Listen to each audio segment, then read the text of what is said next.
माधुरी गांव में सोया चाप बेचती थी। वो सुबह जल्दी उठकर सोया चाप तैयार करती थी और निकल पड़ती थी। सोया चाप ले लो, बढ़िया जायकेदार प्रोटॉन से भरी सोया चाप। अजी सुनिए, आज मेरा खाना बनाने का बिल्कुल मन नहीं है। सोया चाप वाली माधुरी आई हुई है, उसी से चाप खरीद लीजिए और खेत पर ले जाइए। तुम्हारा कभी खाना बनाने का मन भी करता है? इससे अच्छा तो मैं वो सोया चाप बेचने वाली से ही शादी कर लेता। अब जाओ चाप ले आओ। सुनिए बहन जी, 20 रुपए का चाप दे दीजिए। बहन जी, 20 रुपए का चाप से आपका और आपके पति का पेट कैसे भरेगा?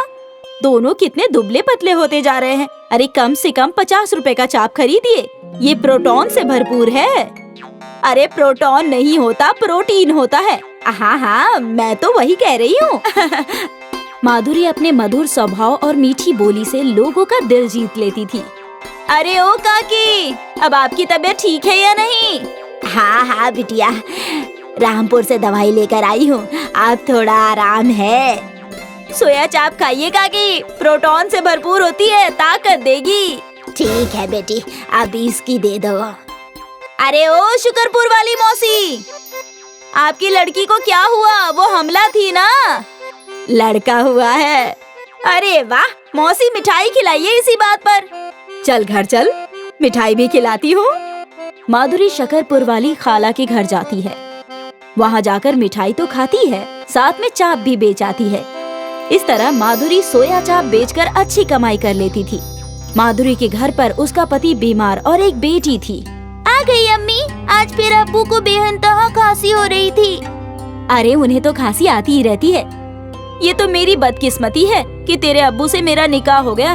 निकाह के बाद पता चला कि इन्हें किस कदर की बीमारियां हैं। अगर मुझे पहले से आगाज होता ना तो मैं इनसे निकाह कभी नहीं करती। अम्मी मुझे 500 दे दीजिए ना, मैं नया सलवार सूट लाऊंगी।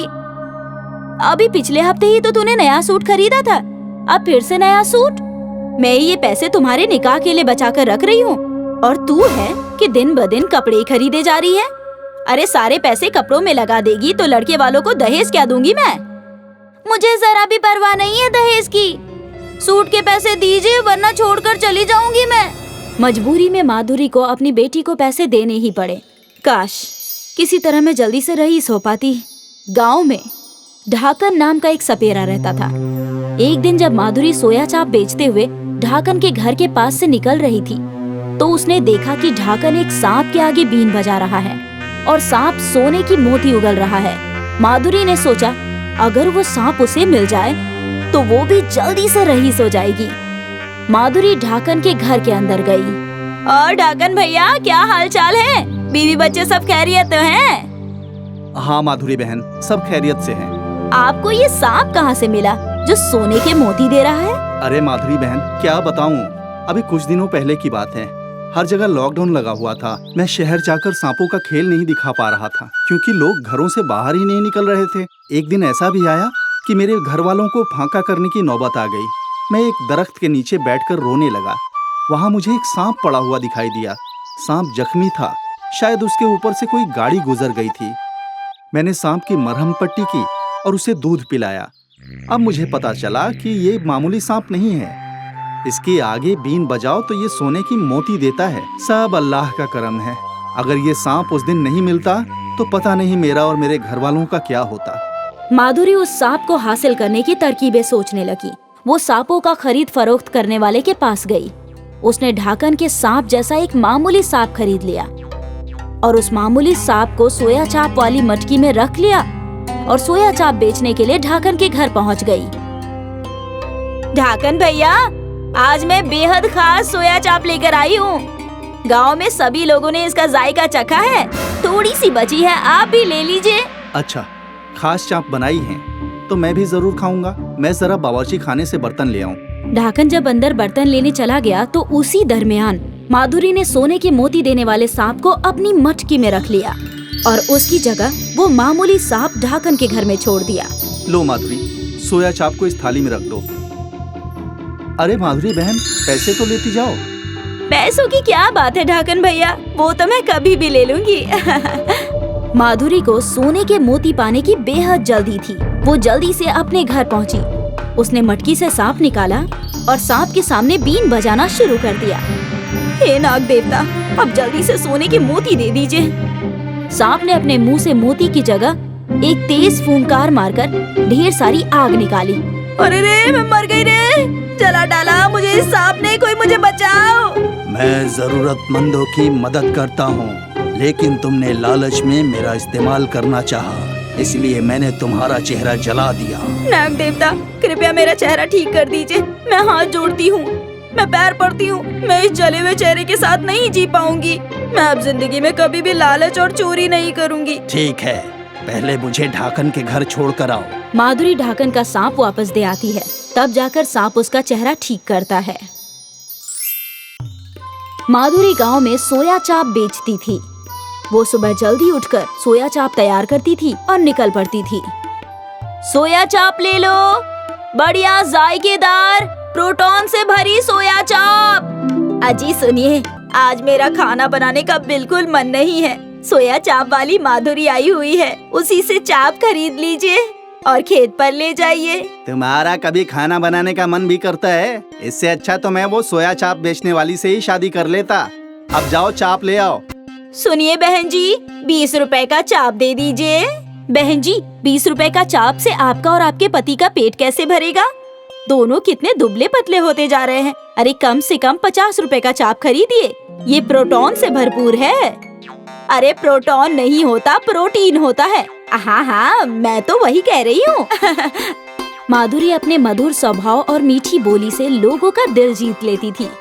अरे ओ काकी, अब आपकी तबीयत ठीक है या नहीं? हाँ हाँ बिटिया, रामपुर से दवाई लेकर आई हूँ, अब थोड़ा आराम है। सोया चाप खाइए काकी, प्रोटॉन से भरपूर होती है, ताकत देगी। ठीक है बेटी, अब इसकी दे दो। अरे ओ शुकरपुर वाली मौसी, आपकी लड़की को क्या हुआ? वो हमला थी ना? लड़का हुआ है। अरे वाह मौसी, मिठाई खिलाइए इसी बात पर। चल घर चल, मिठाई भी खिलाती हूँ। माधुरी शकरपुर वाली खाला के घर जाती है।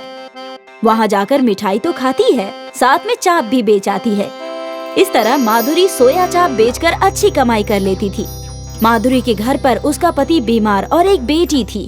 आ गई अम्मी, आज फिर अब्बू को बेहनतहा खांसी हो रही थी। अरे उन्हें तो खांसी आती ही रहती है।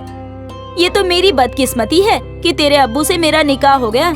निकाह के बाद पता चला कि इन्हें किस कदर की बीमारियां हैं। अगर मुझे पहले से आगाज होता ना तो मैं इनसे निकाह कभी नहीं करती। अम्मी मुझे 500 दे दीजिए ना, मैं नया सलवार सूट लाऊंगी।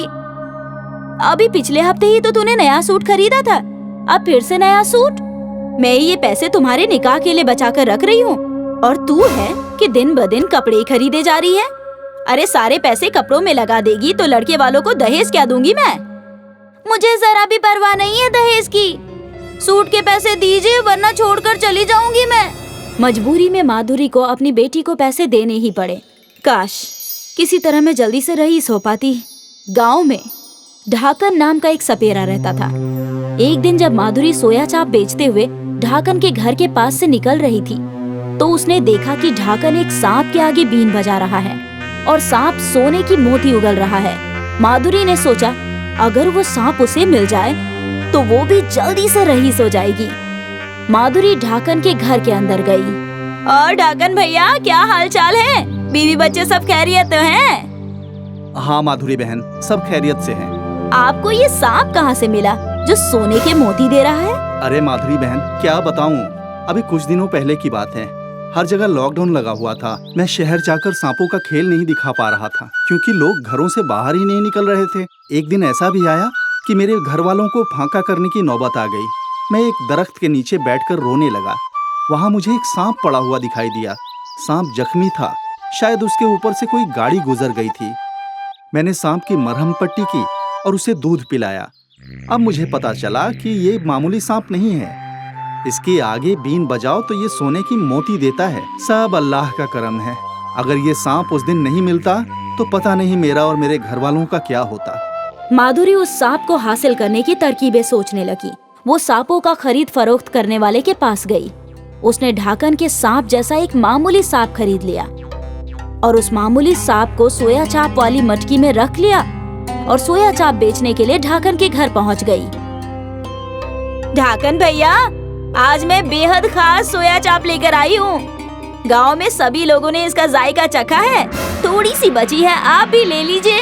अच्छा, खास चाप बनाई है तो मैं भी जरूर खाऊंगा। मैं जरा बावर्ची खाने से बर्तन ले आऊं। ढाकन जब अंदर बर्तन लेने चला गया तो उसी दरमियान माधुरी ने सोने के मोती देने वाले सांप को अपनी मटकी में रख लिया और उसकी जगह वो मामूली सांप ढाकन के घर में छोड़ दिया।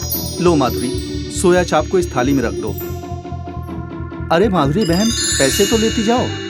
पैसों की क्या बात है ढाकन भैया, वो तो मैं कभी भी ले लूंगी। माधुरी को सोने के मोती पाने की बेहद जल्दी थी। वो जल्दी से अपने घर पहुंची। उसने मटकी से सांप निकाला और सांप के सामने बीन बजाना शुरू कर दिया। हे नाग देवता, अब जल्दी से सोने के मोती दे दीजिए। सांप ने अपने मुंह से मोती की जगह एक तेज फूंकार मारकर ढेर सारी आग निकाली। अरे रे, मैं मर गई रे, जला डाला मुझे इस सांप ने, कोई मुझे बचाओ। मैं जरूरतमंदों की मदद करता हूँ, लेकिन तुमने लालच में मेरा इस्तेमाल करना चाहा, इसलिए मैंने तुम्हारा चेहरा जला दिया। नाग देवता, कृपया मेरा चेहरा ठीक कर दीजिए। मैं हाथ जोड़ती हूँ, मैं पैर पड़ती हूँ, मैं इस जले हुए चेहरे के साथ नहीं जी पाऊंगी। मैं अब जिंदगी में कभी भी लालच और चोरी नहीं करूंगी। ठीक है, पहले मुझे ढाकन के घर छोड़ कर आओ। माधुरी ढाकन का सांप वापस दे आती है, तब जाकर सांप उसका चेहरा ठीक करता है।